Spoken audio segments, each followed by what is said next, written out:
The iPhone 15 is right around the corner, and a bunch of new features will come with it. Apart from the obvious hardware and design changes, even the iPhone factory will be majorly revised, the biggest of which will be a completely new production location. Where will iPhones be produced from now on, and what will this new iPhone factory look like? Join us as we peek inside Apple's shocking iPhone 15 factory. The iPhone was an instant hit ever since it originally came out. Even though it was always one of the most expensive phones on the market, the iPhone brand was, and still is, the most sought-after brand in the business. This is because they were always beautifully designed pieces of everyday technology that have been made to a high standard, with high-quality materials and impeccable fit and finish. The high-quality exterior of the phone has also been complemented by high-end hardware, and by far the most stable mobile OS on the market. What do you think of the iOS? Do you like the fact that it's stable, or do you prefer the modularity of the Android OS? Be sure to let us know in the comment section down below. All of this makes it all the more surprising to know that the iPhones have almost exclusively been assembled in China ever since the original one. More than 150 production facilities owned by Apple are located in China, and the biggest one is by far the Foxconn Zhengzhou factory, which employs over 350,000 workers. The whole complex is so enormous, in fact, that it's widely known as the iPhone City. If you own an iPhone, chances are that it came from here, as more than 500,000 phones are made by Foxconn Zhengzhou daily. Granted, this is only during summer, before the official release of the upcoming iPhone, but putting out 350 iPhones a minute is extremely impressive. Overall, the iPhone City accounts for more than half of the total iPhones produced. The Zhengzhou isn't the only factory complex that Apple has at its disposal, but it is by far the most venerable one, as it localizes a lot of different production processes into a singular location, which significantly speeds up processes and almost completely cuts off any shipping and transportation costs. However, in the past couple of years, the relations between China and the US have been less than ideal, especially after China decided to support Russia. There were also a couple of strikes and revolts that halted production of the iPhone a couple of times during the past year. Apple has therefore decided to reduce its dependency on China as much as possible, until it eventually cut ties with the country completely. And they've already started to look for alternative countries where they'll start manufacturing their products. Where will iPhones be produced from now on? The most logical answer to this question was India.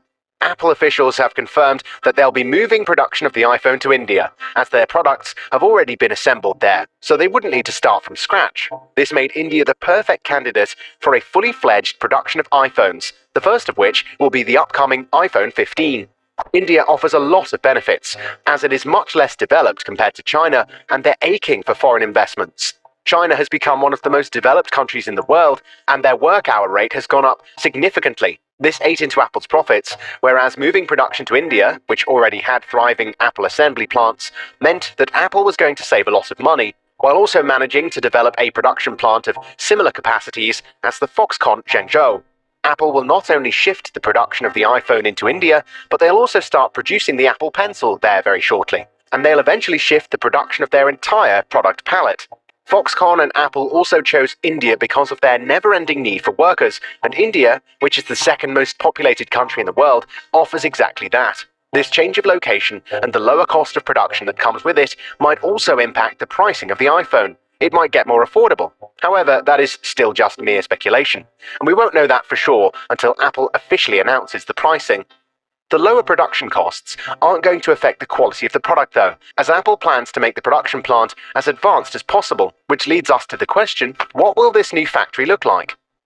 We can assume that it'll look like the Foxconn Zhengzhou production plant. So instead of a singular factory or numerous factories scattered across the country, Apple will make an entire town consisting of factories and assemblies to further lower transportation costs and increase production times. Foxconn has already bought more than 300 acres of land in the southern state of India, Karnataka, close to the already established Apple assembly plant.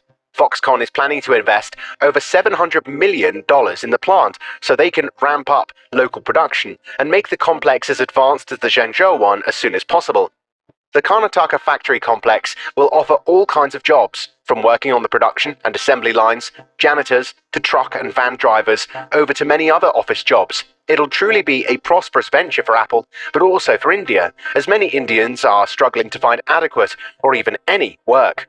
The fact that the company will employ tens of thousands of workers at a singular location means that the complex will, just like the Zhengzhou plant, most likely include a dormitory area where the workers will sleep. These dorms are 10 to 12-story buildings that are going to be located on the outskirts of the complex, and in their nearest vicinity, workers will be able to find different kinds of restaurants, stores, etc., which also means that the massive factory complex will also be a great catalyst for small business growth, just as it was in Zhengzhou. Apart from buildings that'll make the complex look like a city, the plant will also have wide boulevards, multiple bus stops, and many other things that are typical for cities, and which were already seen in the Zhengzhou plant. So saying that this whole complex looks like a city would be an understatement, as it'll also function like a real city, and we can expect the production plant that's planned for Karnataka will be as impressive as the one found in Zhengzhou. Unfortunately, Apple will not be shifting the entirety of its production from China just yet. They're going to reduce the production output, sure. However, China will still bring in the most profits for the company, as Apple doesn't need to invest any large sums in the factories that are found there for them to be profitable. The production process is already well developed, and it'll take some time before Foxconn and other Apple suppliers like Pegatron pack up their things and leave China for good. The Karnataka plant is at the moment considerably smaller than the Zhengzhou one, and it'll also employ up to 100,000 workers, which is 3.5 times lower than what the iPhone city employs. Also, even though Apple is thriving towards a complete centralization of production, that simply won't happen, as the parts that are found in iPhones are made in different countries from all over the world, like Germany, China, and even the US. iPhones are only getting assembled in these major production plants, and these components are, for the most part, either left alone, or they're simply getting tweaked or finished. Oh, and there's the problem of strikes that were happening in the iPhone city. Who's to say that similar stuff won't happen in India? After all, it was Apple, or to be more precise, Foxconn, who was responsible for these strikes, as their negligence and the general attitude towards its workers led the entire complex to a momentary halt numerous times. These halts cost Apple dearly, as it's estimated that the company lost more than $200 million per strike day, which is very concerning. That said, India will see a huge increase in production numbers, as more than 25% of all iPhones produced will come from India. Let's also not mention the fact that Apple plans to open smaller factories and assembly plants too, which will further localize production.